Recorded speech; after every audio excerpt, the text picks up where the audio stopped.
Welcome to another edition of Two Up Front, presented by ShopFutsal.com. I'm Baxter Colburn. And this is Simon Provan. Well, hello, Simon Provan. I feel like I haven't seen you in weeks. It's true. I was thinking about that on the way over, Baxter, of how long has it been? I don't know if it's because of all the soccer that I'm watching and then not talking about it with somebody. Maybe that's what it is. Well, because you and I talk pretty much every day, but the last couple of days I almost feel like you've been ignoring me because you've been a busy guy, which is totally fine. But I've been like, you walked in today and I'm like, I feel like it's been ages, even though it's only been a week. We had a show last week. We talked last week, but it just feels too long. Yeah. Far too long. But I'm so glad that you're here and I'm here and all of you are here listening as well. We've got a great show in store for you today. It's our 50th show, Simon. 50th, 5-0. And to celebrate, Baxter, yes, we've actually made it easy now for our listeners to find us on the web. It's a beautiful thing. So we had that crazy long website name before. Well, we're officially registered. Put up the dough, thanks to our sponsorship from ShopFutsal.com. Now you can officially find us at 2upfrontsoccer.com. That's it. Nothing else. That's it. No wicks, no soccer. slashes, no underscores, umlauts, anything. It's just 2upfrontsoccer.com. That's it. I love that. That makes everybody's life so much easier. And people were like writing it down, like, wait, what is the wicks? Then there's another dot, and it's like, whatever. And matches and tents, and they're going camping looking for us. What the heck? Up on the top of Mount Everest, I found Two Up Front! Yeah! No, that's not it. Anyway, we're excited. We're glad to be here. We have two special guests, maybe three, maybe more. We never know. We have so many different interviews on in store for you today. We do have Justin Davis of Minnesota United. He will be here in our next segment. Get to go and chat with him about the jump from NASL to MLS as well, and just get an idea of what life is like for the Loons. The Loons. Well. And Sky Blue FC's Kim DeCesare as well will be here a little bit later on for our Women's Soccer Spotlight. We chatted with Christy Holly a couple of weeks ago, and now we get to chat to one of his players as well and see just if his crazy antics carry over to the players as well, too. So we'll see. Sky Blue has been fairly good so far this season, but kind of that dark horse team this year so far. But either way, we're excited. We've got a lot of different things to talk to today. If you enjoy listening to the show, we do want to remind you that you can check out the show at 11:30 a.m. Central Time on the Sports Podcasting Network. Go to sportspodcastingnetwork.com, and you can find the show on demand as well on iTunes, iHeartRadio, and Spreaker.com.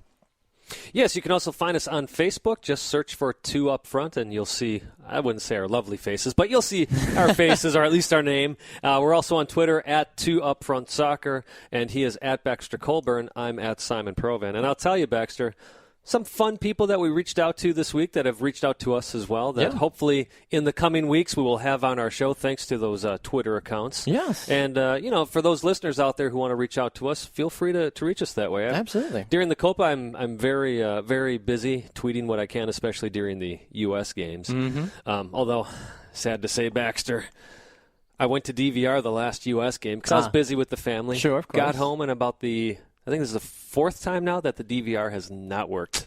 I gave an angry call to my dish provider. I bet you did. Like, this is absurd. Yes, but thankfully it did air a little bit later that day. I think at like 3 a.m. So it's in the box. I got to see the last 40 minutes. I need to go back and watch the first 60. I'll tell you what, you didn't miss much. It was a very boring 4-0 win. Is that right? Very boring. Hey, at least they... A win's a win, obviously, right. and we'll obviously get to that a little bit later on when we talk about that and review the Copa America as a whole and see how our brackets are doing too, maybe, Simon. But a couple of different things that we're going to do here during our first segment called the Kick Around.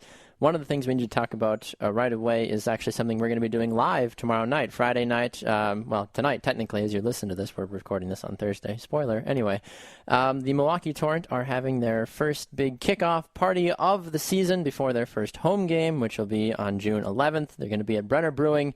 We're going to be there doing a live show, so you can listen to the show live on Spreaker.com. We go on the air about 7.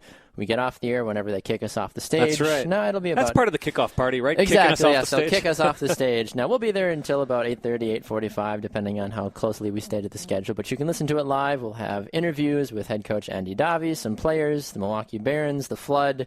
We'll preview the game. We've got everything going on for you. It's going to be a great, great time, honestly, Simon. Yeah, and we're excited to have Two Up Front represented there, but also... unintentionally, this relationship that is built between us and the Barons and the Torrent and probably starting with the flood and what else will come of this. But for those of you who don't know, Baxter and I do the play-by-play and color analysis as the broadcast team for the Torrent. And we're excited about tomorrow. There's supposed to be a lot of people there. They've sold over 500 season tickets. Which is amazing. And for those of you outside of Milwaukee who think, 500 season tickets for a professional soccer club, this is a 4th division team. Yeah. And this is showing that this town is serious about professional soccer. And I think that's amazing that we're starting to see people set their differences aside and really start to rally around a true professional team. Not some of these semi-pro, we've got enough, whatever leagues. No, this is a true professional league in the American soccer system that has a very good chance, if the right backing and the right support is there, to actually be a top-level team at some point in the near future. Absolutely. Which I think is fantastic. So congratulations to Andy Davi and all of his hard work. I can't imagine what he goes through on a daily basis, honestly. It's incredible. So congratulations to him, and we're excited to be there as well, too. Game time on Saturday, 3 o'clock kickoff at the Eline Soccer Park here in Milwaukee. Come check it out. It's going to be a lot of fun. Simon's going to be the official hype man before the game. He'll be down up by the fans, hooping and hollering, making announcements, and getting people fired up for the game. Something else people are probably fired up for as well, Simon, Jamie Vardy. Jamie Vardy. He might be moving. He might be leaving Leicester City. No, he's not. Why not? I mean, there's rumors, though. This is the most wonderful time of the year. Aside from all the great soccer that's being played, the transfer mill is moving and grooving, and people are loving it. And right now, Jamie Vardy looks like he might be going to the Emirates. That's been the talk of the soccer world, hasn't it? But yes. Leicester came out and offered Vardy a £100,000 per week contract to try to keep him there. I remember when I made $100,000. Well, that's pounds, so that would be what, $150,000? Something like that. A week. A week, right. And it's interesting to me that in the English press, the contracts are always talked about what they're earning per week. That's the big thing, though. It is. And when my brother Steve was playing professionally indoor back in the height of the indoor days, sure, the contracts were always negotiated of per month. So it's similar to that. Oh, interesting. Yeah, okay, I've never heard of the per month deal. I've always heard per week, too. I mean, and I think that was because they were always, I believe, 7-month or 8-month contracts. So that's why they talk. But anyways, no, I think Vardy's going to stay at Leicester because here's the thing, Baxter. He's going to be 30, and people could say, well, listen, you're going to be 30, so this is your last opportunity to go to a big club. Sure. He's at a big club. He is. He's at a club that won the Premier League. Well, he is. What? Let me just finish this. The biggest thing, though, is that if he goes to Arsenal, Arsenal wants him there to compete with Giroud. Yeah. He doesn't need to go and compete with anybody. If he does that, and let's say he loses that competition, the biggest thing, this is my overall point, is he may lose his place on the English squad. Interesting. If he stays at Leicester and he's the main man, he is going to stay with England. Interesting. No, I can certainly see that. My big thing with this, though, is that if Leicester City has their way, obviously they'll retain as many players as they can, but if every other club in Europe has their way, they're going to completely void this Leicester City team of all their good players. And that's a good point Almost as well. every top player, I mean, even the mid-level players at Leicester City are all rumored to go elsewhere. There's so many different teams that with bigger clubs, bigger names that are throwing millions and millions of pounds at these Leicester City players saying, look, that's great that you did this great little Premier League thing, but next year when the reality sets back in, why don't you come play for Bayern Munich, come play for Arsenal, play for Man City and all that thing. Which, not to say that Leicester City can't repeat. I really think that's a very difficult thing to do. Oh, sure it is. I mean, in any sport, no matter what, obviously. Right. But I think Vardy moving to Arsenal would be a good idea because Arsenal has been void of a true prolific striker since a guy named Thierry Henry was on that team. And a guy like Olivier Giroud for France has been minimal. He continues to get booed because he's not Karim Benzema at the Euros. Right. My one thing I would say back to that, and I know we'll move on to the next player we're going to talk about, is that he stays at Leicester, as I said. He's the main man. And just because clubs want these players, and there's rumors out there, doesn't mean these players are going to move. Let's not forget, and I've talked about this before, Leicester's going to have a windfall of about £150 million from just making the Champions League and all the money that comes with it from extra sales. We haven't heard anybody else, though, really trying to come to Leicester City yet, though. I mean, when was the last time we heard Leicester City rumored as bringing in somebody? Well, everybody's trying to leave. We haven't, of course, because it was just this last season that they won the league. But I mean, obviously, that would be a good bargaining chip. Like, say, we're Premier League champs. Come on over here and play for us. But everybody seems to still want to be. Well, I don't think out. Leicester. I think Leicester's looking at this in a way that.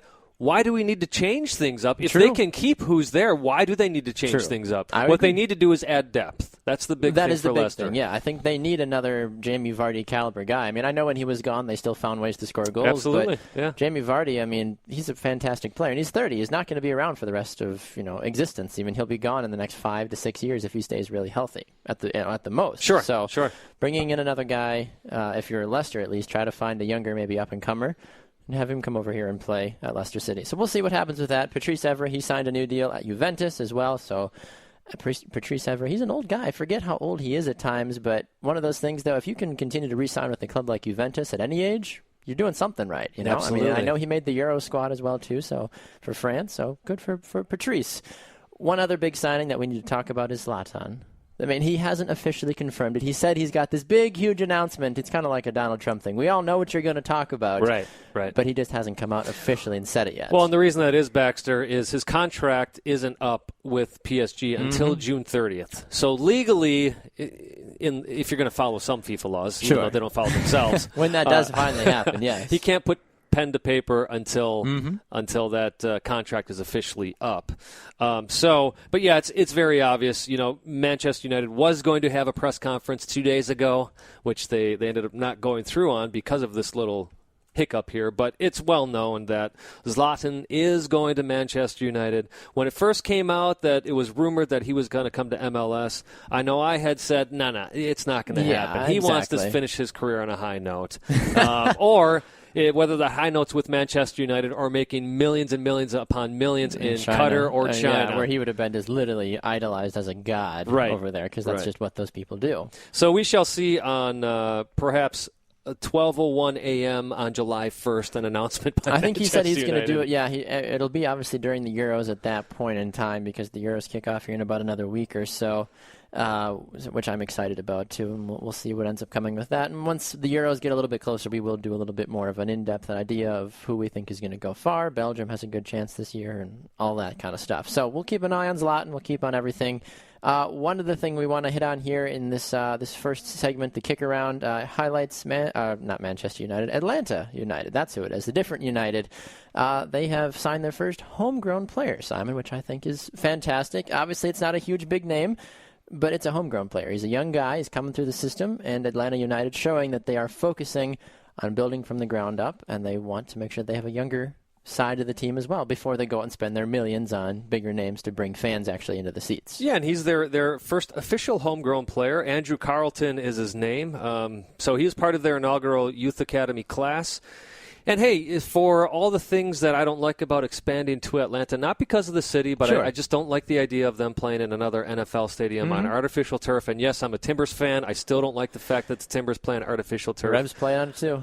It's not fun. That's right. But it looks like as their soccer operations go, they're doing things right. They're coming out of the gate correctly. They've got, I think, over 30,000 season ticket holders. Yeah. Someday the Torrent may have that. Hopefully. Right. Once they get an NFL stadium to play in. But they, 15-year-old U.S. national team midfielder, as I said, Andrew Carleton, signing him to a contract. That's a great thing. No, I mean, there's multiple different things coming out about this. Carlos Bocanegra, the team's technical director, said he's an outstanding young talent with strong ties to Georgia soccer. We are very proud to name him the first homegrown player in club history. Anytime you have an expansion club getting behind a player, I mean, no matter what, I think that's a huge move for the organization.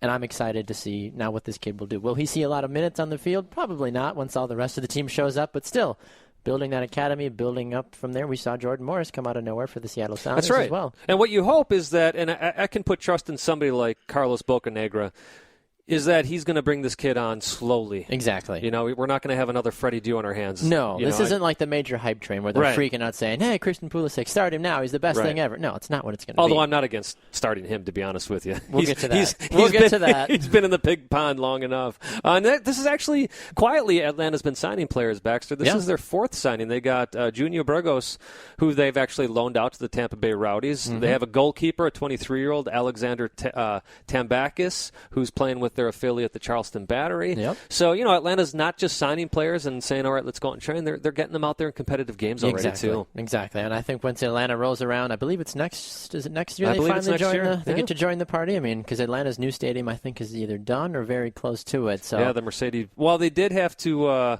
No, they've actually had problems with completing that on time. So we actually have to see. That's right. What I happens. can't remember if it's 17 or 18 because I know Minnesota comes next year, and I can't remember if Atlanta comes the same year as LAFC does. No, Minnesota is 18. Oh, they are 18. I believe. Why did I think they were next year for some reason? I think they were hoping to at some point, but same thing with their stadium. It took a little bit longer for them to get the stadium that they were hoping for. So who knows, Baxter? I have no idea. Either way, though, whenever they finally come in the league, we'll be excited to see them. I know that there's at least those three teams, Minnesota, when they finally show up, Atlanta and LA are all the new ones. Yep, and we'll see if Miami or San Antonio MLS, or Sacramento. Just get out of the Miami business. Every time they say they've got it solved, they don't. Oh, wait. Sorry, something else happened. Exactly.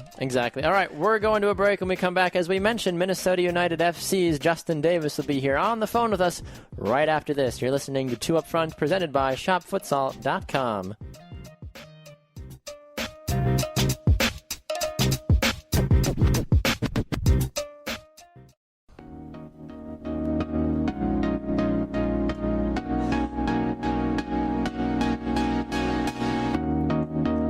Welcome back inside the studio for another edition of Two Up Front, presented by ShopFutsal.com. I'm Baxter Colburn. This is Simon Provan. All right, Simon Provan, let's move not into MLS, not into NWSL, not to USL. No, let's go to NASL. We haven't been there in a couple weeks. We talked to Wells Thompson of the Carolina Railhawks back when we first came back on the air after we took a couple months off and came back, and Wells was a great guy to chat with and have on the show. But now we get to move to a guy, well, we can't really say they're going to be in NASL very much longer because they are moving to MLS, Minnesota United. We go to Minnesota, just the state next door to us, and we get to speak to a man that fans know very well. They're enjoying when he celebrates goals by chugging beers and doing all kinds of crazy things.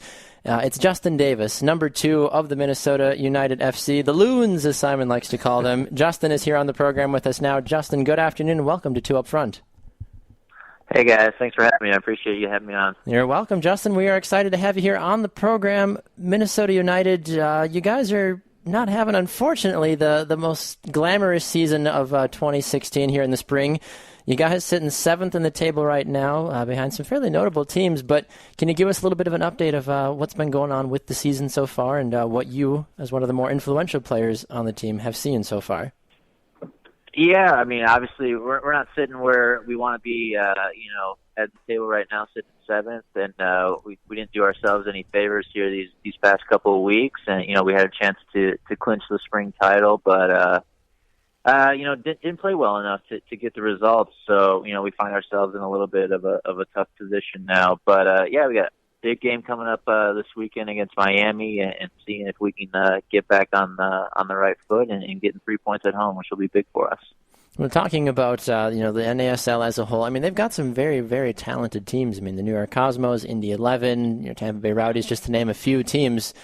Being a part of a league like the NASL, what does that mean to you? Because we hear mixed reactions for people like us that cover American soccer as a whole, and we've always heard the constant battle between NASL is second division over what MLS is, and back and forth. But we've heard different arguments saying NASL is a first division league too. Don't count these guys out. What do you, as a player that is a part of the NASL, and I understand Minnesota's moving to MLS here in just in a very short time, but what does you as a player currently in NASL believe and feel that the vibe is around the league?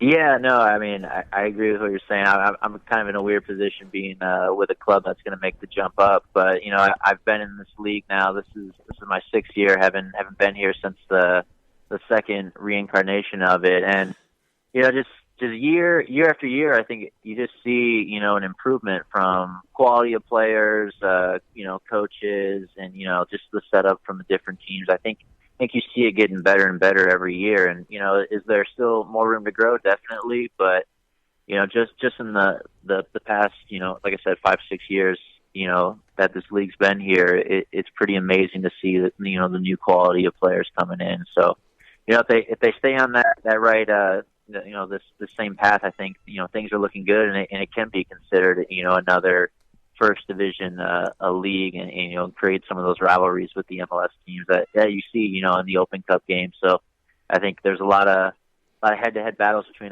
MLS and NASL teams next week. So, you know, that'll be interesting to see some of those results.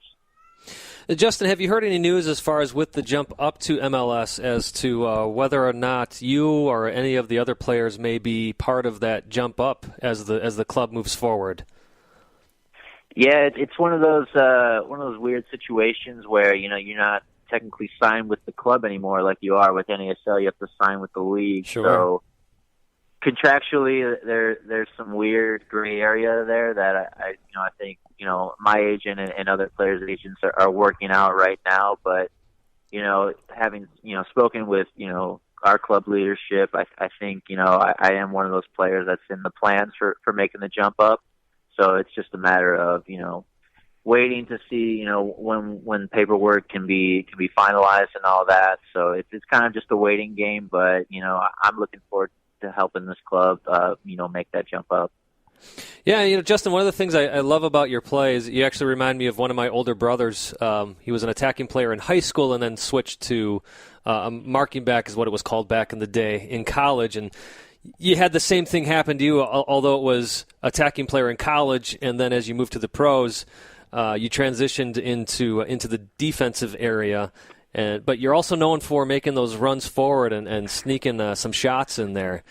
Kind of a player that's almost ahead of your time in that respect, or was, and obviously that's the game now. But how did you handle that transition going from being an attacking player back into a defensive player?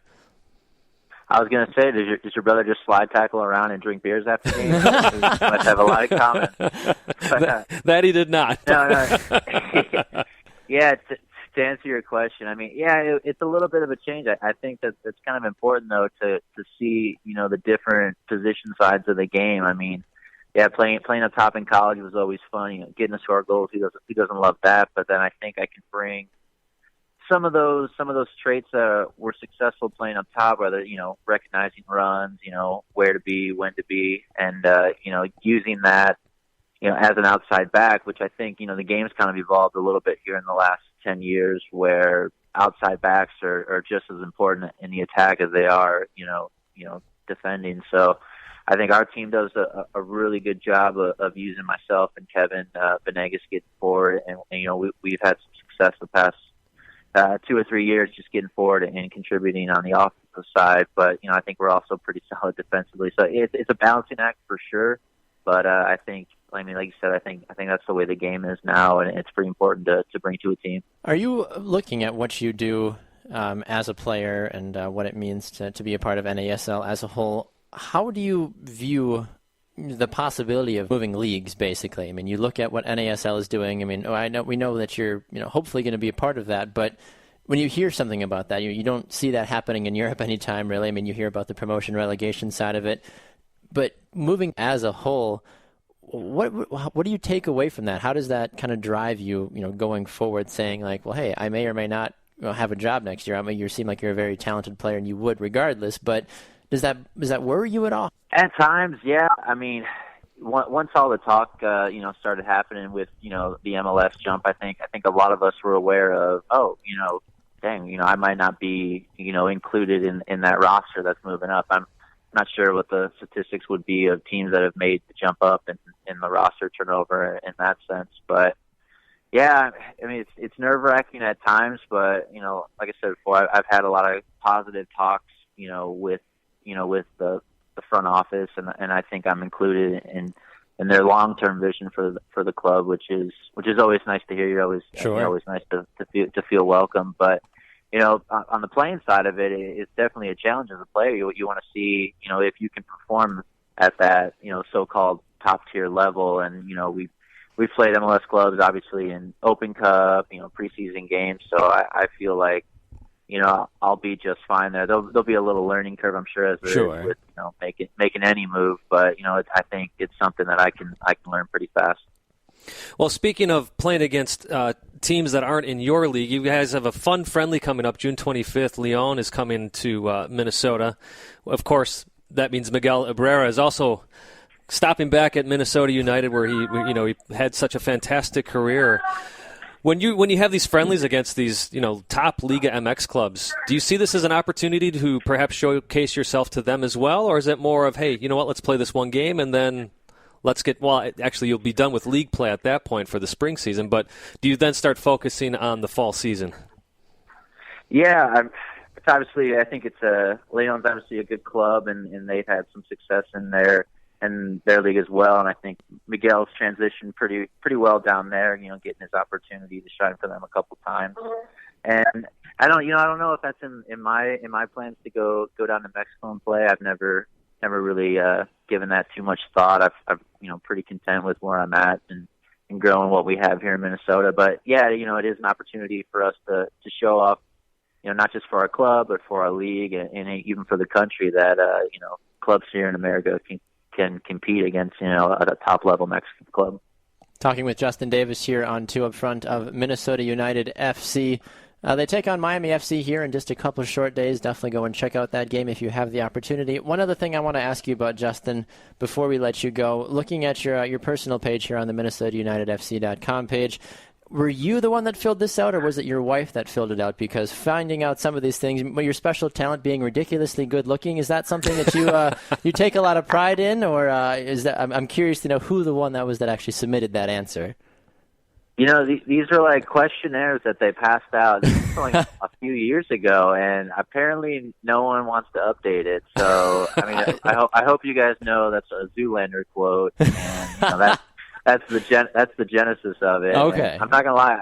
I had somebody down in St. Louis last week, and I think that's where they get their material for giving the visiting players a hard time. But he just kept saying, "You're not very ridiculously good looking." That was his best comeback for me. So I don't know. Someone's gonna get that changed, or we got to update that a little bit. Well, as I'm getting older, I don't know if I'm aging that well.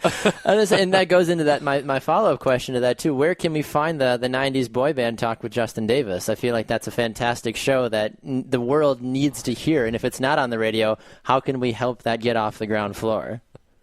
I think if you guys are willing to join me, we can go on the air right after you guys. But that would be perfect. Yeah. All these things have kind of taken off and created their own like little life story. But it's just that's music I grew up with. That was popular in the mid to late '90s, early 2000s. And yeah, I know the songs. I'm not going to say I don't know them. No, hey, there's no judgment. There's no shame. Who's your favorite '90s boy band? Then, since we're on the topic. Who's my favorite? Yeah, oh, man. Or if you had to make a top 3, how about that to make life a little easier? Yeah, I think you got to go consistent, NSYNC, Backstreet Boys, 98 Degrees. But I mean, there was like shows of them making boy bands. It was a big thing. Yeah, that's true. See, I was on the other side of that, Justin. I was a total grunge boy. So all the music I listened to was Pearl Jam and Soundgarden, and I'll admit that's still the music I listen to. Hey, whatever gets you hyped up it never goes away, right? Exactly. That's right. Is there a little 98 Degrees on your pregame playlist at all when you're warming up on the field? It's probably on an old iPod somewhere. If I dug around the house, I could probably find one with the whole mixtape. Yeah, one of those 90s cassette tapes full of boy bands. Exactly. Or those CDs where you actually wrote the tracks on, you burned them or ripped them, on your parents' computer or something like that. That's fantastic. We all had that. We exactly. all had that, definitely. Yep, exactly. Well, Justin Davis, thank you so much for taking time today here on 2 Up Front. Justin Davis, number 2, an outside attacking, beer-chugging defender, well, after he scores a goal, of course, of Minnesota United. They take on Miami FC in just 1 day's time as well. Go and check out that game if you're in the area, and continue to support Minnesota United as well if you are in that Loons supporting area. And we'll look forward to seeing you, Justin, hopefully in Major League Soccer as well here in the coming years, and hopefully coming back to 2 Up Front in the near future. Yeah, definitely. You guys got it. Appreciate you having me on. Not a problem, Justin. Thanks so much. All right, we are going to run to a break. When we come back, we're going to wrap things up and continue to move along with the show. You're listening to 2 Up Front, presented by ShopFutsal.com.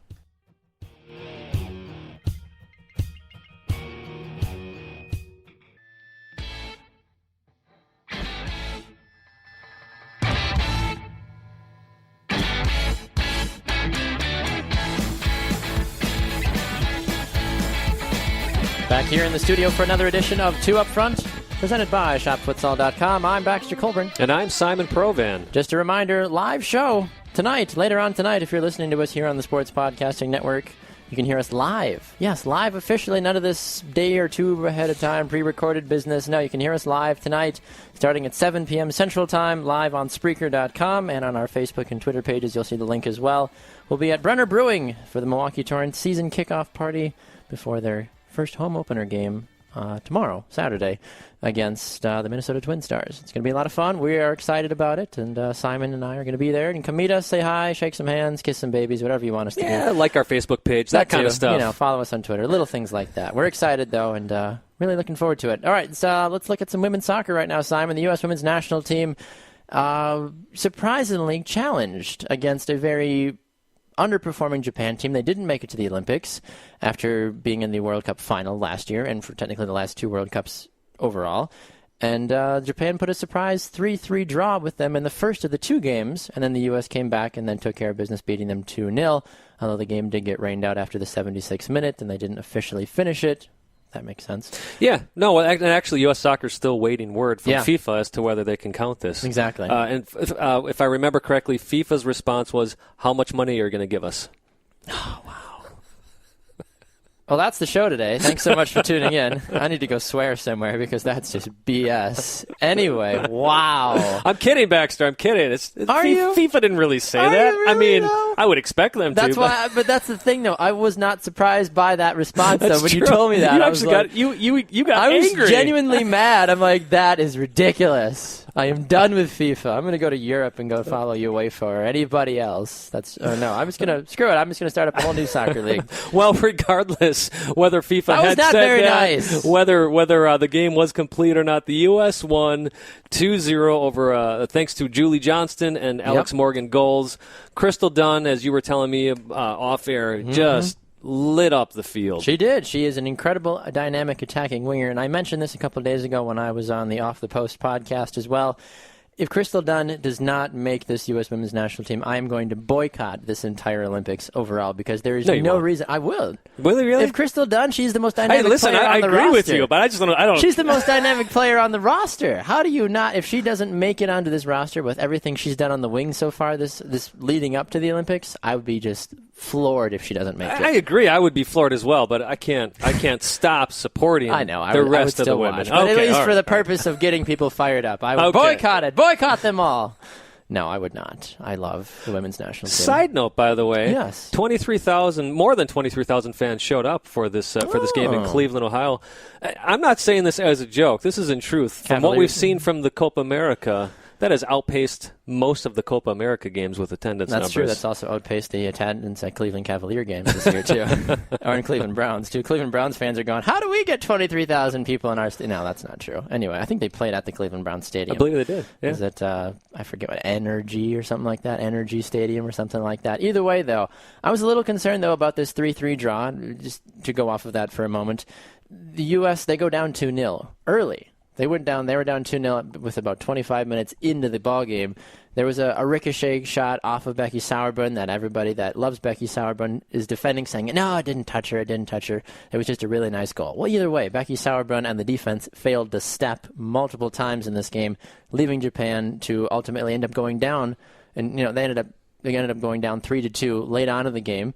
And then Japan were able to equalize late on in the game in stoppage time, even though they were down a man as well. So I was making the argument on Twitter a couple days ago saying that I don't think Hope Solo is as good as she used to be, and I think maybe she might possibly be purposely playing poorly so she doesn't have to go to Rio because she's already freaked out about Zika, which I get. She is, yeah. But at the same time, is it time to move past from Hope Solo? I know everybody listening and those that support Hope Solo are just finding my address right now so they can come find me and beat me up.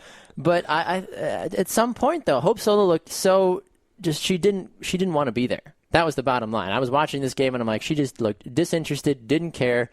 She got beat on a lot of balls she shouldn't have gotten beat on, and she just didn't have any communication with the back line, and it just looked horrific. There's no reason a team that doesn't even make the Olympics should have put 3 goals in on the U.S. women's national team. Well, look how she's playing for the Reign, Baxter. She's not having the best of seasons either. Well, look at the Reign as a whole. They're not having the greatest season either. Though, a side note here, they did sign recently a Japanese national team player, Rumi Utsugi. Rumi Utsugi. 27, so a younger player, but she's already had 87 caps for Japan's national team. Japan is one of those teams, similar to China as well. Once you can kick a ball after the age of about 12, if you're good, you're going to play in the national team. Well, having 87 whatever caps, I'm sure she's a great player. Right. The Japanese and Chinese players are overworked by the time they're 25, 26 because they play every minute of every game if they're a good player. No, that's true, but it's not unusual in women's soccer either, though. I mean, you look at U.S. women's team, how many caps all of their players essentially have. Well, yeah, exactly. Hope Solo, I think, is 3 caps away from 200. Right. So, right. Abby Wambach was far over 200. Something like that. Yeah, I think she's the most capped ever. Just something like 257. Well, it's simply because there aren't as many women's clubs teams out there, and for the teams that there aren't as many games. I agree. No, I completely agree with you on that. Side note for a moment. Lots of side notes. I know, a lot of side notes. We'll get back to the main note here in a moment, but another step possibly for women's soccer in the positive direction. FIFA 17 is going to be announced later on this month. The full trailer, at least, for it will be. But there's rumors that they're going to be adding some women's clubs to FIFA 17. Oh, is that right? Right now, it looks at least that the teasers have been the Arsenal and Liverpool ladies teams over there in the English Women's Premier League. Whether or not they move into NWSL, we don't know, at least right now. But people that follow the women's game as a whole know that Arsenal and Liverpool, their women's teams are almost even better sometimes than their men's teams, depending on how they are. So another big step, though, for women's soccer, if that does end up happening. So back to the games, Baxter, the U.S. women's games. It was concerning. You can look at this in two ways. It is concerning that they went down 2-0 pretty early. I mean, already 22 minutes in. Yep. But then a positive is that you see them come back and tie the game up and actually take the lead. And then, of course, there's the flip side of this. Now Japan comes and scores in stoppage time after being a man down. Right. Anytime you give up a goal from any team being a man up, I think I'm a little frustrated about that. It can be very dangerous, though. If that's the team you support. I mean, if Portland is down a man and they're down a goal and they end up tying, or same thing for the Revolution, obviously you're ecstatic, like, look at that. Right. But if you're vice versa, if Caleb Porter and those guys are up 3-1 or whatever, and that other team comes back and scores 2 goals and ties the game, that's never happened. Exactly. You're fire Porter all over the place. You're absolutely livid. Right. Things like that. But. But there are definitely positives and negatives to take away from that first game. But the biggest positive is the U.S. comes back, and shortened game or not, they played 3/4 of the game. Yeah, exactly. The U.S. wins 2-0. As you said, some great things to highlight. Alex Morgan with 3 goals over the two games. Crystal Dunn really showing that she belongs on this team, belongs in Rio, perhaps even starting in Rio. I'm going to take the perhaps out of there. She should be starting. She should be starting on that right wing. And I understand if, barring any complications, Carly Lloyd and Megan Rapinoe are going to be back on this roster. And that's already been a given. It's already been said multiple times, Carly Lloyd especially. Megan Rapinoe, we're still waiting to hear a little bit more about her recovery, but...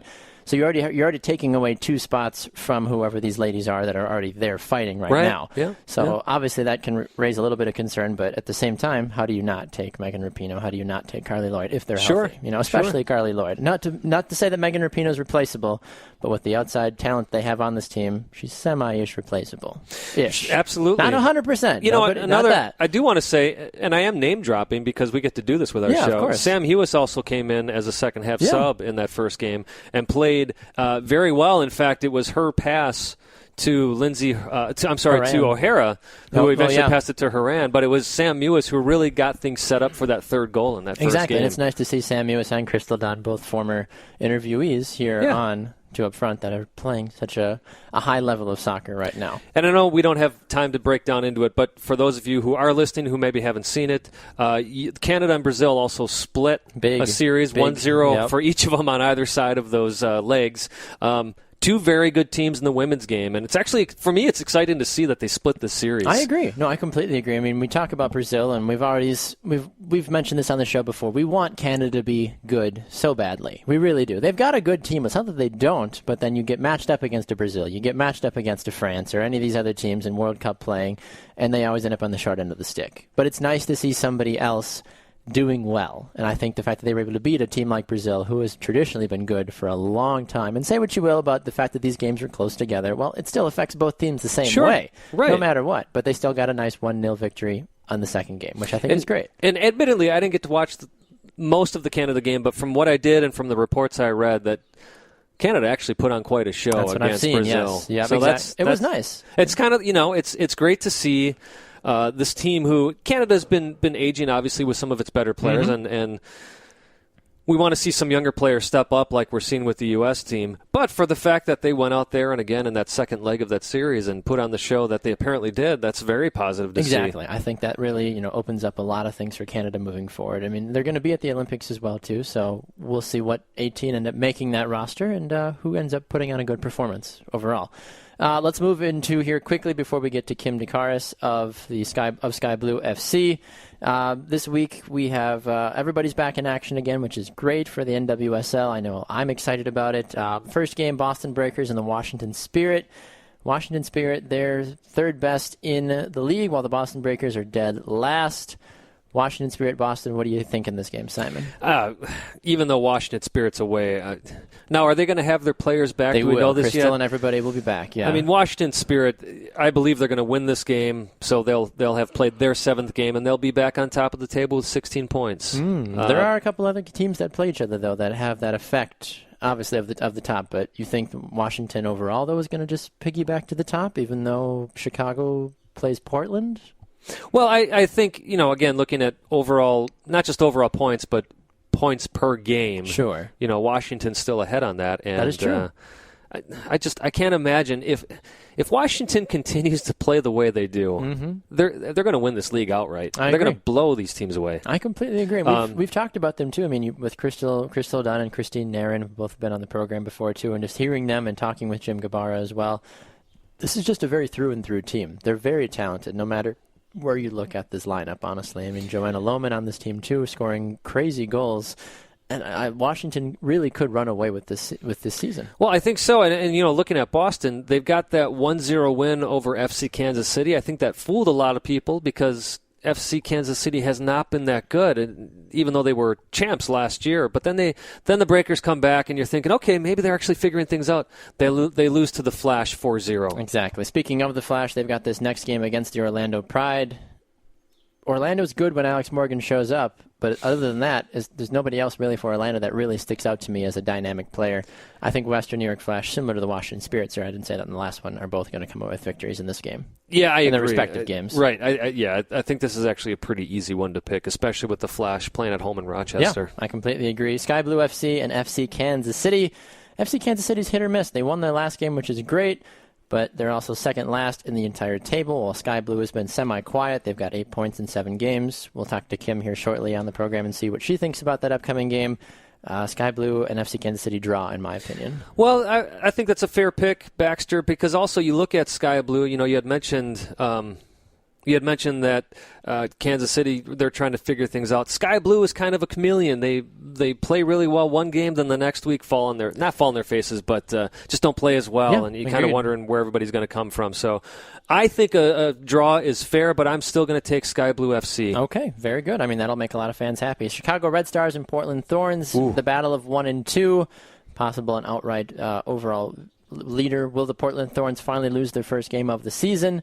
Well, no, I don't think they will. I think Portland will continue to roll. If you maintain Kristen Press up top for Chicago, it's going to be a long, long day. Even though Chicago hosts this game, Portland, they're a dangerous team. They've got just a laundry list of really good players, and I think they're going to just completely boat race Chicago in this game. You do? I do. Yeah, I'm a Portland fan, and you know me. I'm harder on my own teams than I am on the other teams. Chicago's playing at home. They're playing really well this season. Of course, Portland's playing well as well, but I think they suffer their first loss. I'm picking the Red Stars on this one. Okay, and then the final game, my Houston Dash against the Seattle Reign. You like saying that, don't you? I since do. You officially I enjoy the Houston Dash. The Houston Dash are very frustrating, though, similar to the New England Revolution, where they have the talent to be really good, but not everybody always shows up on a weekly basis, unfortunately. Carly Lloyd's been gone long enough now that this team should have been able to figure out who they are as a team, and they still have yet to do that. I think Seattle is a hard place to win. Seattle wins this game closely, though. I'm actually going to agree with you on this, Baxter, and mainly because, listen, you had Sam Mewis gone for national team duty. Oh, I'm sorry. Am I on the right team here? Am I looking at the right team? I think so. Hopefully. No, Sam Mewis for Sky. No, you're looking at the. Sorry, the there dash. we go. There we go. Looking at the wrong roster there. Excuse me about that. Anyways, I'm embarrassing myself right now. I'm taking Seattle. Okay, fair enough. All right, we are going to run that one short. We're going to run to a break here so Simon can calm down. And we're going to talk to Sky Blue FC's face is Kim bright red. DeCesare right after this. You're listening to Two Up Front, presented by ShopFutsal.com.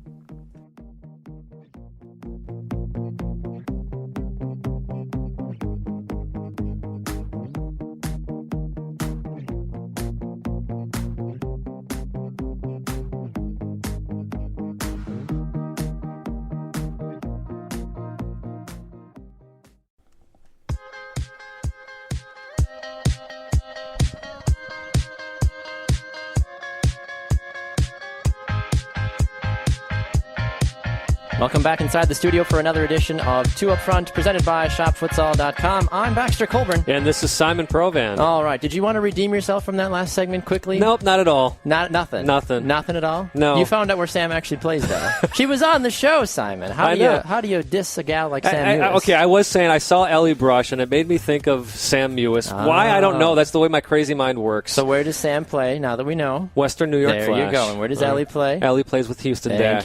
Thank you. Now that we've got that all cleared up, we are excited to move into our women's soccer spotlight. This week we are talking to Sky Blue FC forward Kim DeCesare. Kim, welcome to Two Up Front. Hi, thank you guys for having me. I'm excited. You're welcome, Kim. We are excited to have you here on the program. Sky Blue FC, one of those teams this season where you guys have been hot, you've been cold. Now you find yourself kind of the middle of the table right now. We actually are very intrigued by what's happening out there on the East Coast. Can you give us a little insight about how things have been going for Sky Blue and your upcoming game against FC Kansas City? Well, we're excited to be home again because we haven't been home in a little while. We have been a little bit hot and cold, but it's been a work in progress, and obviously everybody doesn't get to see the day in and day out of our hard work every day, but we're getting better. We're getting better every practice, every day. We're getting people back from injuries, kind of getting new people in the rotation, and the future is bright. That's all I have to say. Well, that's good. You would say that the sky is blue around the Sky Blue FC. Sorry, it was an awful pun. Either way, though. There's not a cloud in the sky. The only cloud is cloud 9. Love it. I like that. I'm gonna write that quote down and use that later. So, Kim, interesting thing is that you actually spent the preseason with a different team and then was signed by Sky Blue FC. Can you fill us in on how all that worked out for you? Yeah, so that was last year. Last year I started preseason with Kansas City, actually, who we're playing this weekend. I'm excited to see them again. And, so I went into preseason with them, and kind of a couple things went down, and Sky Blue gave me a call, and they said, hey, Kim, we need a center forward. Would you like to come to us? And I said, sure, it's totally home for me. I live on Long Island, so simple as that. We just did, hey, you wanna come over here and play for us? And you're like, yeah, why not? Or just you just happen to be in the area, basically. Very nice. Well, yeah, that was awesome. Well, that's great. I mean, being able to be a part of an organization like that for FC Kansas City for a little while certainly, helps you as a player being around such great players. And now you do find yourself at Sky Blue FC. You played 4 games so far this season. You've appeared in 4 games. No goals anywhere for you yet. Are we going to see a goal against a former team possibly this weekend at all? Or what's in the cards for you this coming game? Obviously, always hoping for goals, always visualizing goals. But just, going to do my job and play my role, and hopefully goals and wins will come. So we're just looking for a win, so however that happens, I'll be happy with it. No, that makes sense. I mean, obviously you want to do your best that you can each and every game. Sky Blue is an interesting team, I feel like, Kim. Looking at this roster, looking at the rest of the league as a whole, I feel like, at least from an outsider's perspective looking, and Sky Blue has kind of always been that underdog looking around the league. Do you guys embrace that status going into almost every game, or are you guys starting to gain enough respect from what you've seen on your end, especially with Coach Christy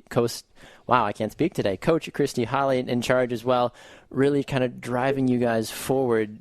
What's the feel? Do you guys feel like that underdog going around the league? Are you here to try to make a statement? Are you going to be one of those 4 playoff teams, or what exactly is going on with you guys this year?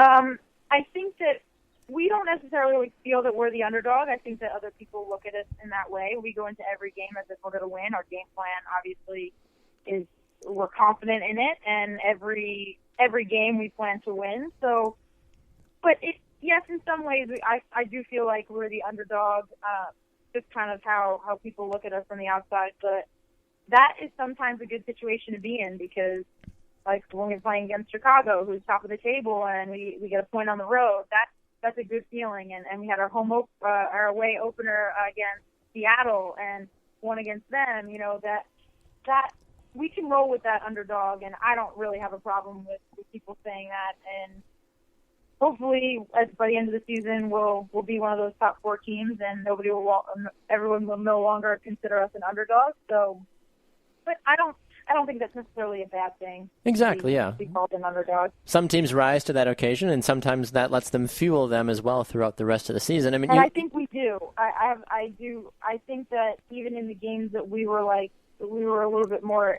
not expected to win, but we struggled in those games, and then games that maybe were a little bit tougher or a little bit, we had to plan a little bit more for. We came out and prepared well and did well against those teams. Well, I will say this, Kim, for guys like Simon and I who do follow the league and do offer predictions on a weekly basis, anytime we always get to a Sky Blue FC game, we always sit there for a moment. We take a hard look at it, even more so than the other games, because, as you've mentioned too, I mean, you guys have outperformed some of those games that people, quote unquote, thought you weren't supposed to win, and then vice versa. You've struggled on some of those games that people thought you might win as well. And it's always interesting too, but it's nice to hear that you guys are going into every game with the exact same mentality, regardless if you think you're an underdog or not, and you're trying to really embrace it and try to be the best team that you can. And you look at the rest of the season, and even the next 3 games, along with FC Kansas City, you play Seattle, and then you play Washington. That's a bit of a gauntlet to go through. I mean, you could even throw Portland and Houston in there as well for those following games as well. Going up against, and I think this is the beautiful thing about NWSL as well, there's really no bad team in NWSL. And does that make you as a player better overall, because you know that no matter who you're playing for, there's really no cakewalk, I guess is the best way to put it. I mean, when you're looking at the opponents that you face on a weekly basis. Yeah, it's exciting. Every game's exciting because you never know. You hope to win, but you really never know what's going to happen. And you come against players that are just so talented and teams that are so good. It doesn't matter. It really doesn't matter who you play. It's every game, it's not hard to get excited for, because you know that you're not going to walk all over any team ever. So, Kim, I love it. I love it when the person we're interviewing tosses up a softball to me, and I get to crack a home run with it. You're talking about. What did you say? One more time? I was saying I love it when our guest tosses me up a softball that I can take a crack at. You did that perfectly for this next transition here. You're talking about experience and using that. I always love to hear from players who have played in other leagues, and you've spent some time in Sweden. So what's the difference that you see between NWSL and the top league in Sweden, which I am not even going to chance to try to pronounce that league. Please try. I would like to hear. The Damallsvenskan? Try. Go for it. Yeah, it's the Damallsvenskan. How's that? That's pretty good. Okay. Now, what is it really, though? I say Damallsvenskan, and I say for Eskilstuna United. I don't know if I say it right or wrong, but I think I'm close enough. Hey, you played there, so you got more credibility than we do on that. So however you pronounce it is how we'll go with it. So I would say both leagues are very good. The game is just different in Sweden. There's less turnover because it's more of a lower press. There's a lower line of confrontation, and the back line will keep the ball for a while. The midfield will pop it into the midfield. They'll go back to the back line. There's more possession and picking and choosing moments.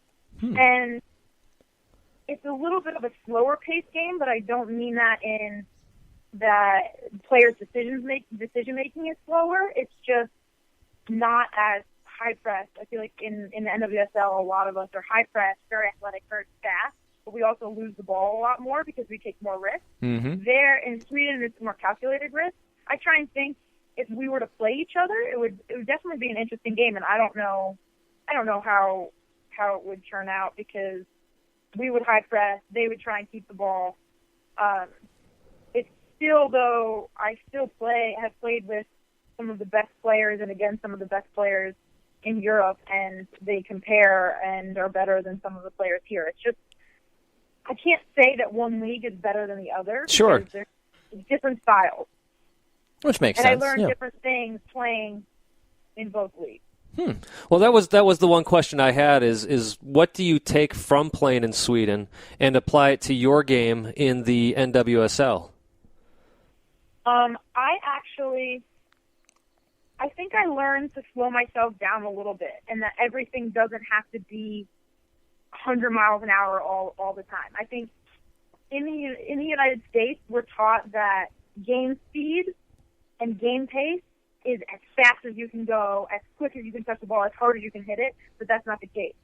Game speed is varied, and when I went overseas, the first practice, I remember them telling me, you don't have to sprint through the warm-up. Like, we are going to take it easy for the first 30 minutes of training, and some things just slowed down, and I think that helped me because I was always moving 100 miles an hour, and that's not to say that I don't sometimes, but I slowed down a little bit and realized that the game involves more patience than I had. So that's probably what I learned over there. How interesting. It's interesting to see that. I mean, yeah, we've talked to so many different players on the show, and you hear about those that play the game at 100 miles an hour, and then you hear the converse side of it from you as well, where it's hey, it's okay to slow things down. And I would agree too. Watching MLS, watching NWSL, watching the U.S. national teams as a whole, it's so go go go go go because that's what people in America like to see. They like the quick results. They like to hey, how fast can we take a shot?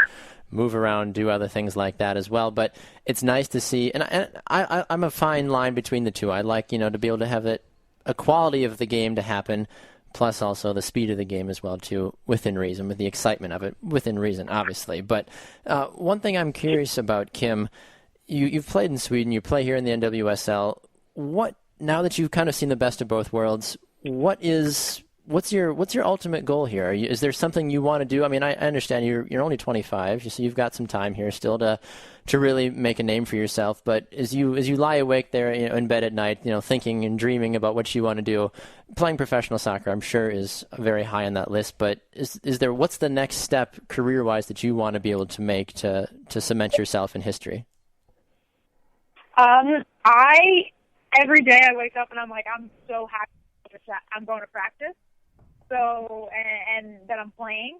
So for me, since injuries have kind of been on and off, every day that I'm quote unquote healthy or healthy enough, that's my goal. I know I can't necessarily control that, but I would like to put in a couple more years in the league and maybe go overseas one or two more times and just kind of enjoy the experience. I can't say I have some big goals. I mean, obviously everybody does, and you want your team to do well, you want your team to win, be successful, you want to have personal success, but there's nothing really concrete in the playing world that I would say that I have goals for. I genuinely enjoy playing every day, and I want to continue to enjoy that, and as long as I'm enjoying it, I want to continue to play.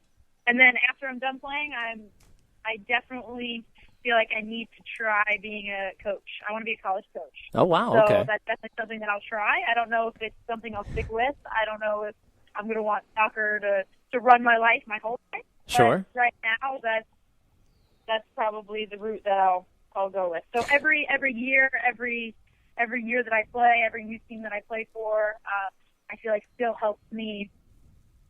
Is going to help me in the future in becoming a coach. I think that's a wonderful attitude, first of all, to have, Kim, is just appreciating each day that you're alive and doing what you're doing.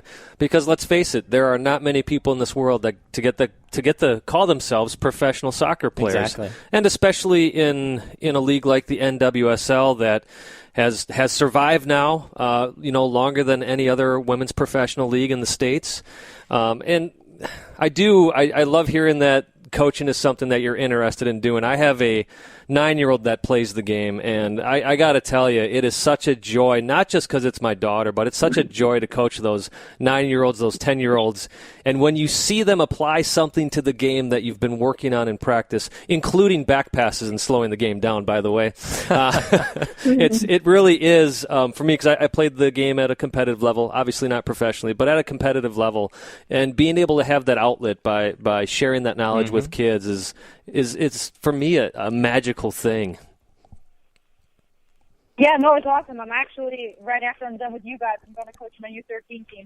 Awesome. Perfect. Well, fantastic. Well, I Kim, love it. and that's fantastic to hear. Well, Kim, we appreciate you taking some time today here on Two Up Front. You can find Kim, a member of Sky Blue FC, as they take on FC Kansas City this Saturday night at 7 p.m. Eastern Time. Go and check out the game if you're in the area, or watch it live and free on YouTube as well. Kim DeCesare, thank you so much for taking some time with us today, and we look to hopefully have you back on the show again in the future.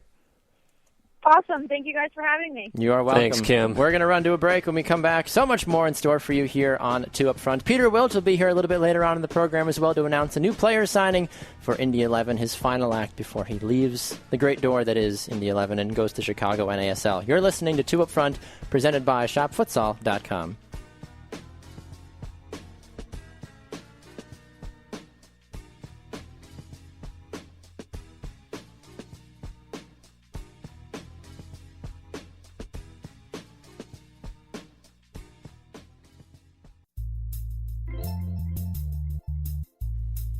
Welcome back inside the studio for another edition of Two Up Front, presented by ShopFutsal.com. I'm Baxter Colburn. And this is Simon Provan. All right, Simon, we've had a fantastic show so far today. We've talked about so many amazing different things, talked to some amazing guests, and we thought it couldn't get any better. But now we get to go to another even amazinger guest. Is that a there word? You go. We're going to make it a word. For our next guest, it's a good word to use. We chatted with him just a couple of weeks ago, actually, but now he's back here on the program with us to announce some exciting news for the club that he is in the middle of leaving, but he's leaving on good terms, of course. Mr. Peter Wilt is back here on the program with us. Peter, good afternoon, sir. Good afternoon, guys. Good to talk to you again. Good to talk to you, Peter. Well, you have some exciting news for us, and for those that support Indy 11 as well. What is that news? We had a huge signing yesterday with Mexican national team legend Gerardo Torrado signing. The midfielder has the second most national team caps in the history of Mexico, with 3 appearances or 3 World Cups. He played in 2002 in Japan, Korea, 2006, and in then 2010 as well. So he did Germany, South Africa, and Japan, Korea with Mexico.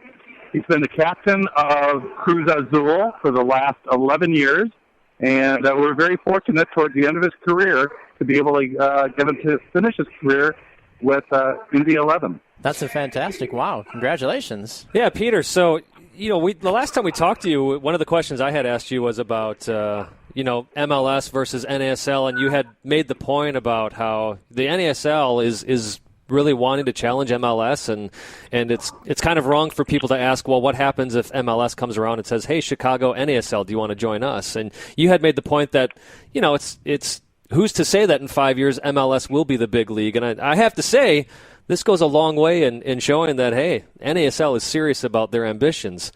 I am curious how this all worked out and how the conversations began, how it came to fruition, and, as much of the story that you can give us in just a couple of minutes. Well, it actually came down in a rather short amount of time, really in the last 2 to 3 weeks. Gerardo was looking for a place in the United States or Canada to finish his career, and I spoke with his agent, who I've known for a few years. We've tried working on another Mexican national team player a couple of years ago on a deal that did not work out. And, we talked about what his motivations were, what he's trying to achieve. And we were able to marry his motivations along with what we have to offer here in Indianapolis, and hopefully achieve our goals. I think it's going to be a mutually beneficial partnership.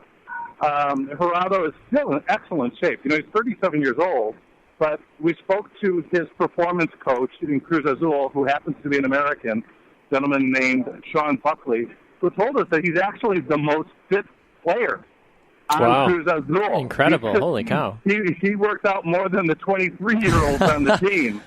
Because obviously when you're getting an older player, and he is 37, that's a concern, is what sort of shape is he going to be in. And that was addressed to our satisfaction. And, you do your due diligence, even though it's pretty well known. Sure. The quality of player and person he is. The fact that he's been the team captain for 11 years goes a long way to indicating his character. and having a leader like that in our locker room is going to be a huge positive. What is the length on his contract, if you don't mind me asking? Is it a 2-3 year deal?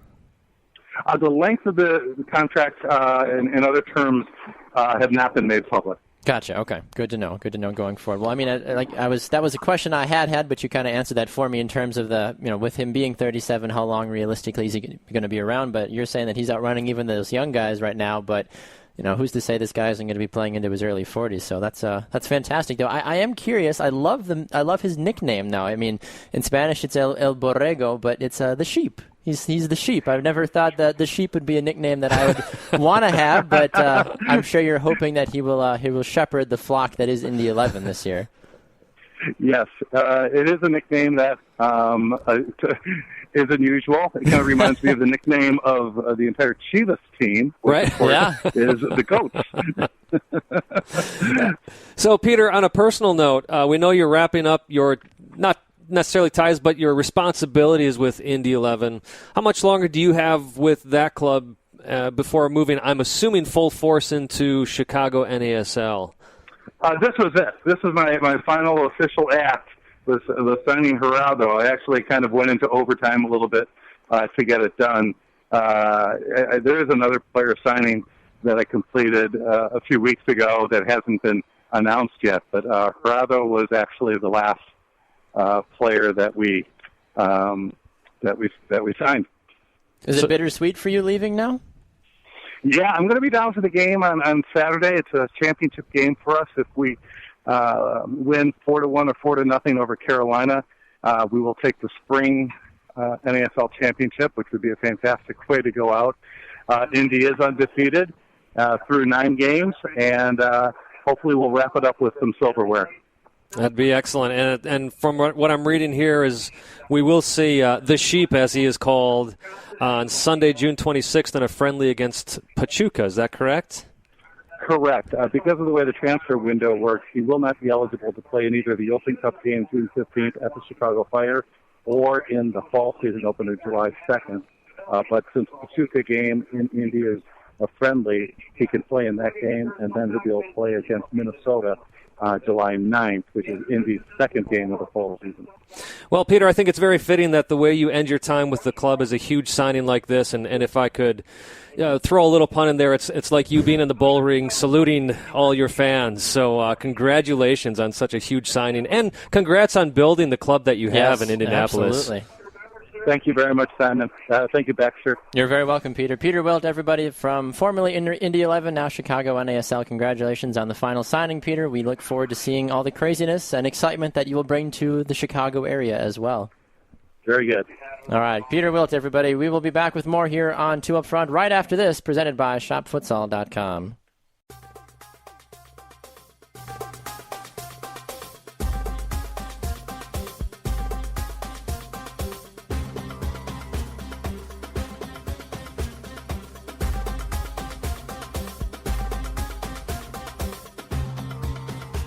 Welcome back to another edition of 2 Up Front, presented by ShopFutsal.com. I'm Baxter Colburn. And I'm Simon Provan. Okie doke, Simon. Let's move into Copa America, whatever else. Yes, Copa America. Well, the one thing we didn't hear much in the first weekend is goal. No, it really wasn't. Here, Baxter, in the first round of games. In the first round of games, Second right, round, right. There's been some goals. Here's what I think. Okay? What do you think, Here's what I'm going to say. Tell me. I'm curious now. Yes. I always like that you have a comment when I make some type of statement like that. Anyways, I'm very thankful. You'll never hear this from me again. Unless they... We're recording, right? Yes, we are I'm very recording. thankful for Mexico. Really? I'm very thankful for Panama. Here's what I mean by that. It wasn't until those teams played that we saw the South American teams taking this seriously. Mm-hmm. I think for Colombia, that was a cakewalk for them over the U.S. Oh, easily. 100%. They got that early goal. They sat back. And they actually played a game that the U.S. usually plays. They waited for the counter. Mm-hmm. Which is perfect. So Colombia didn't take it that seriously. Paraguay didn't seem to take it that seriously. The Brazil and Ecuador game, which Ecuador won, had the refs actually called that correctly, by the way. Ecuador would have won. But that was a bore fest. Yes. It wasn't until Mexico beat Uruguay 3-1 that we saw these South American teams finally start to take this tournament seriously. And then Panama goes out and beats Bolivia 2-1.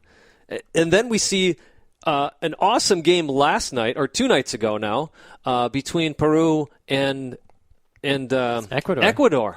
You know, that was the game of the tournament so far. It was, yeah. But the reason so I go back to saying I'm thankful for Mexico scoring that win against Uruguay, because this tournament would have been a bore fest the rest of the way had they lost. Exactly. So these South American teams finally saw these CONCACAF teams, and again, especially Panama, surprising Bolivia. Yeah. The South American teams went, oh, wait a second. The CONCACAF teams, we don't want them to win this tournament. We're supposed to play now. Then we see Brazil come out and destroy Haiti 7-1.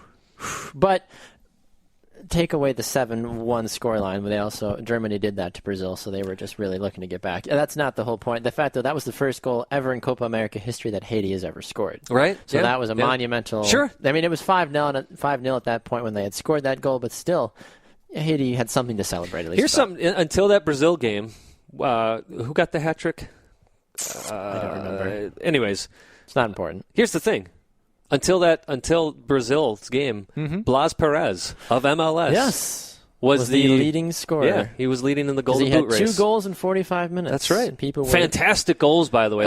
Those were amazing against Bolivia. And people were losing their mind too. They're like, "Wait a minute, who is this Blas Perez of MLS of Vancouver? What is? He's a Canadian, but he's not. But this is blasphemy. The soccer gods have lost their minds." It is a good statement, obviously, for MLS. Sure. But what a greater statement for Blas Perez. I have discounted him several times, but we both have. I mean, he's older, but yet he just continues to play like he's a 23-year-old. He doesn't know when to say no. He doesn't. He is good. He's very good. Philip Coutinho, 3 goals. Thank you. He now leads all scorers with 3 goals. James Rodriguez has 2. Renato Augusto has 2 goals, and then Blas Perez right after that with 2. Now, here's another exciting thing about this, Baxter, is that except for Colombia, no other teams have been decided on going to the quarterfinals yet. True. That is absolutely true. Yeah, Colombia, I mean, they've got 6 total points right now. They've got 2 wins. USA is technically in second place with 3. You move to Group B. Brazil and Peru both have 4 total. They're in 1 and 2 respectively. Ecuador has 2 points as well, so they still have a chance. Just saying there's a chance. Mexico have 3 points, and Venezuela have 3 points as well, but they've only played 1 game. They will play, when this is aired, they would have played. So obviously that'll be a different statement at that point. Both Mexico and Venezuela could either be on 6 points after that. I'm curious to see Mexico-Jamaica. That's well, I would have to say the most surprising result for me so far was the Venezuela 1-0 win over Jamaica. I actually thought Jamaica would take that one. I completely agree with you on that one. We'll see what Panama and Argentina do the rest of the way as well. Chile, not really sure. I mean, they got a goal against Argentina, which is great, but at the same accord, though. Yeah, we'll see. The second round, I think, is going to be very telling, obviously, because then that sets up the third round to be very dynamic. Really a chance for that's win you go on, lose you go home kind of a situation, which I think fans and the media live for. They Absolutely. Really do. But, I mean, you look at Group B, I think Ecuador has a great chance of advancing. Sure. I mean, with the way they came back in that game and tied it up 2-2 2 nights ago now. But at the same accord, though, Peru has got 4 points. And you laughed at me a little bit when I said Peru was going to win the group. I did. I still don't think Peru's going to advance. I think Ecuador is going to beat them and advance. Because Brazil has to win. They have to go into this thinking they have to win. Yeah. Because if they were to draw, or if they were to lose and Ecuador beats Peru, well, Brazil would still advance, wouldn't they? Either way, Brazil and Peru both are 2 more points ahead of Ecuador right now. Right, but I'm looking at goal difference, which isn't showing up on the Copa website. Gotcha. But nevertheless, I think Brazil has to go into this game with the thought that they have to win. Yes. Well, because if they lose, they have there is a chance that they won't move on. Yeah. Well, yeah, that's the big thing. I mean, yeah, obviously, if Brazil loses, they'll stay at 4 points. If Peru wins, that puts them at 7. They're through. And then if Ecuador beats Haiti, which they should. Right. They'll have 5 points. They hop over Brazil, and then Brazil's out. Which is why I'm saying. Sorry, I didn't actually connect this for you. Which is why I'm saying I don't think Peru will advance. Interesting. I think Brazil's going to beat them. I think Ecuador's going to beat Haiti. Sure. And Brazil and Ecuador still go through, as I had said. But we'll see. So there's a prediction onto my prediction. Of course. No, absolutely. Well, I think the one thing we need to spend just a little bit of time talking about is what a lot of folks are still buzzing about. The United States putting a 4-goal thrashing on Costa Rica. after losing 2-0 to Colombia in that first round. 4 different players scored in this game. Clint Dempsey, Graham Zusi, Jermaine Jones had a beautiful shot, and I'm missing that last one. This is embarrassing. Very memorable. Bobby Wood, that's who it was. 4 different players scoring the game, and leading up to this game, everybody was peeing and emming about Kristen Pulisic, Darlington Nagbe. They need to play. They still do. They need to play. They do. I understand that, but then they also went out, and Klinsmann kind of looked at the world, gave them the middle finger, said, we're fine. No. He didn't play them the entire game, and they still won 4-0 against the team that went very deep in the World Cup. This is not the team that played in the World Cup. This is a team with a third-string goalkeeper, one of their best field players being off with a red card. Don't look too much into this 4-0 win. They should have won this game 4-0, 5-0. Sure. Because this is not the Costa Rica of the 2014 World Cup. This is still a fairly good Costa Rica team, though. If you look at the 11 players that were on the field, the U.S. shouldn't have beat them 4-0. Maybe 9 players, not 11. Well, either way, though, if 9 of the starting 11 players are still fairly good players, the U.S. should still not have put 4 goals on them. No, you have a third-string goalkeeper playing, you best put 4 goals on them. I'm just saying, Baxter, some of those goals were savable. I do not celebrate. Some of those goals were savable. And they weren't saved. I understand That's my point. Well, they should have put up 4 goals. I know, but just the quality of the finish, too, was very poor. Listen, to continue to still put 4 players out of position, even in this 4-3-3. Fabian Johnson is going to finish the tournament at left back. That's the smart move. It really is. The smart move was to bring Jorge Villafana up. Well, yes, and play him at left back. What we've got now. Chris Tierney should have also been here, but that's irrelevant. He's been injured. Exactly. You can't put him. He's been injured. But for who is here right now, Fabian Johnson is the smartest play I understand at left back. that, but it's stupid that you have to play him at left back with your original choices, is what I'm getting at. Sure. So I still hold Klinsmann to that. Sure, and I understand that. I mean, that opens up to get Pulisic on the field. If you have Fabian Johnson playing in midfield along with Darlington Nagbe, sure, that's a very dangerous the U.S. have midfield. Too many. I feel like the U.S. almost has too many options, though. If they continue to play this 3 attacking forward, where you've got Wood, Zardes, and Dempsey in the middle, though, someone's got to get kicked off the field. And it shouldn't be Nagbe, though. He's Zardes, he's the most atrocious. He's going to be Costa Rica. Most creative midfielder that you have on that team Nagbe's not right going now. to be up there. I'm saying if they're playing like almost a 4-3-3 right now, and I'm saying with that last formation that they've used with Wood, Zardes, and Dempsey up top, you got to kick one of those 3 off the field to bring in another attacking creative midfielder. Right. I think to me that's another mistake is sticking with that 4-3-3. I will say I'm surprised that Klinsmann stuck with the same formation 2 games in a row. That's historic in and of itself. It is. But Dempsey is not the same starting 3 as well. On right. top. But Dempsey is not a starting center forward. He's not. He's old. You put him in a 4-4-2 to use him the best way possible. Exactly. And you put Bobby Wood in that other forward spot. Or you play with those 3 forwards up top as well, but Dempsey's that center forward. He sits behind Zardes, he sits behind Bobby Wood, and he kind of still does the distribution, but he kind of cleans up the mess by coming through a little bit. He's not that, I'm going to make a 40-yard run. He's not a number 9. No, he's not a number 9. No, I completely agree. So I'm just, as you can hear from my voice, I don't put much into that 4-0 win over Costa Rica. That's what they should have done. Yes. And when you do something you should have done, you don't necessarily celebrate that. This final game against Paraguay will be the most telling test of this U.S. men's national team. No, I agree. I mean, Paraguay, they tied Costa Rica just a round before that 0-0, so that and then they lost to Colombia 2-1. The fact that they still even scored a goal on Colombia 2-1 as well raises possible questions, possible eyebrows. Is this, how good is Paraguay actually? Right. I mean, they drew a team that the U.S. beat 4-0, and they only lost by 1 to a team the U.S. couldn't even do anything against. So Paraguay is kind of that awkward child right now saying, well, is this going to be a good kid or a bad kid? We don't know yet. Well, and again, so the U.S. should go out and beat them, and if they don't, I'm sorry, people can't continue to say the player pool is so shallow. Not when you're looking at 2002, you go to the quarterfinals in a World Cup. Sure. Not when you're looking at 2010, when so many players were from MLS. Mm-hmm. You've got a deeper player pool. This is not a shallow pool. No. I don't know who's kicking around in that kitty end side of the pool. It's not a shallow pool. It's the Klinsmann fanboys who are. Well, and once again, though, you saw the Klinsmann fanboys come out and say, look, the U.S., they were in a must-win situation, and what did Jurgen Klinsmann do? He rose to the occasion again, like he did against Guatemala, any other time his job has been in jeopardy, and he won the game. Isn't it interesting that it's the player pool that's horrible, but when Klinsmann loses, right, the fanboys come out and say, well, it's because of the players. Yeah. When the U.S. wins, they say, well, it's because of Klinsmann. Yeah. Do I think Graham Zusi should be on this roster? Hell no. There's absolutely no business, Graham Zusi. He's been atrocious in MLS. He's been fairly inconsistent in the U.S. men's national team. I'm glad he got a goal. That's great. Go, Graham. Yeah. That's great. It's nice to see somebody not in the norm finally score a goal.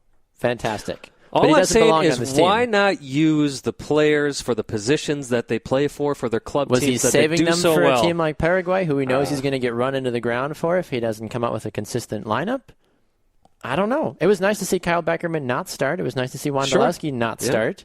They still made appearances later on in the game, which helped. I'm okay. I'm okay with Wando coming in for those last 10 minutes. I am too. Wando's not a starter. Wando's a 70. He's the Alan Gordon of the U.S. men's national team. Anytime past the 70th or 80th minute, bring Wando on if you either need someone to be headhunting for a goal or be smart. Because Wando's a fairly conservative player when he's just passing the ball. He's a smart guy. He knows what he's doing. He's not a starter, though, with the men's national team anymore. I don't think. Well, with the players that are there. I don't think so either, and I still question his call-up considering... Of course. We're looking at 2018 right now. We are, and Wando should not be on that roster. I mean, I'm trying to stay focused on the players that are here right now. I know we can say what we want to about Jorge Villafana and Chris Tierney and everybody else that is not here, but we're trying to focus on the guys that are here trying to make a name for themselves. Obviously, Wando and Dempsey, I'd be floored if they are on this World Cup roster. I hope that they're not. I don't even know if Dempsey wants to be on that World Cup roster because if he's smart, he'll realize that he won't be benefiting the team. Would he be a good, hey, I'm a veteran, I've done this a couple times, I'm not going to start, but if you need me late in the game, maybe? Sure. Yeah, but we know that was what they wanted with Donovan, too. I was going to say, we know Klinsmann doesn't follow that type of argument. But is Clint Dempsey more in Klinsmann's pocket than Landon Donovan is? Well, those are two different guys. It's always interesting to me how, Klinsmann says no player is safe on my team, yet no matter how bad of a game Bradley may have or Jones may have, they're going to start every game. Now, I'm not saying I'm against that or for that, but again, yes, to me, Dempsey is one of those players that has a place on this team until he basically says, I'm done. Same with Michael Bradley, too. I mean, Jermaine Jones, he's been tearing it up in MLS, which is fantastic. It's great to see him score a goal at the men's national team as well. That means that the hype has been real. Which is good. Except he was, I'm going to say it, he was horrible against Colombia. Jermaine Jones. Yeah, exactly. He was horrible. But that's also the because... entire team was horrible, though, because look at who they played. They played one of the top 5 teams in the world. Not only that, but Jones does come out after the game and say, well, the way I was played today, the assignment I was giving, he had Jones and Johnson both covering the same player the entire game. That you can't do that to someone like Jermaine Jones. No. Jermaine Jones wants to be in a one-on-one battle the entire game, and he wants to hit somebody for 90 minutes plus and then go and score a goal if he's able to. That's what he does. You don't stick a fast, speedy guy like Fabian Johnson and a wreck-em Ralph running guy like him. That's what scares me again with this game against Paraguay is, again, players given the wrong assignments, players being put out of position. Paraguay is going to take advantage of that just like Colombia did. Well, I'm curious. I'm curious to see how this all transpires. Obviously, once we come on the air again next week, we will have a clear picture of who's all going to be in the quarterfinals because those start officially June 16th, which will be a day before we go on the air on the 17th.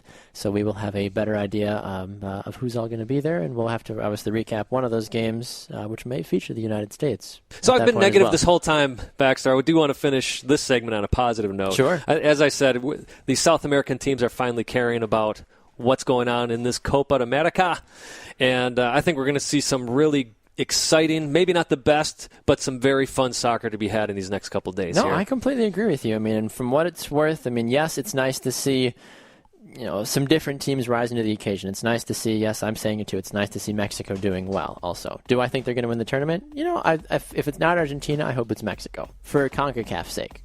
But we'll see. Unless it's not the U.S., right? Well, only if it's not the U.S. Yeah, exactly. We'll see. We'll get to that point. Well, anyway, we're going to go to a break. When we come back, we will finish up this entire crazy show. We've had so many guests and so many other exciting things as we continue to celebrate our 50th show here on 2 Up Front. We'll wrap things up with some MLS, some I Believes, and some See You Laters. We'll be right back with more on 2 Up Front right after this.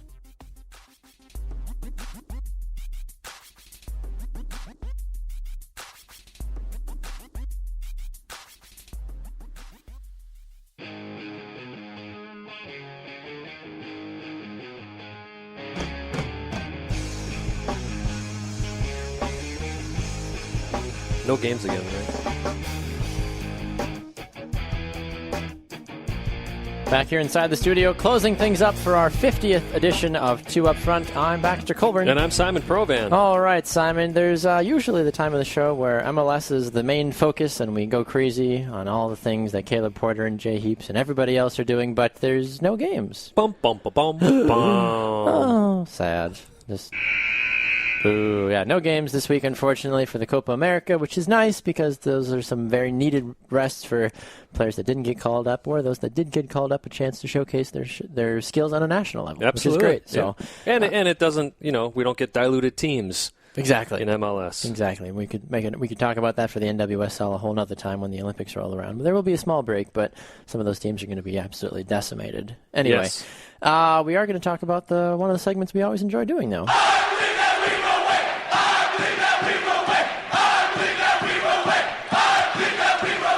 Okay, who's the guy in that I believe that you say sounds bad? It sounds fine to me. I wasn't paying attention this week. I don't hear him.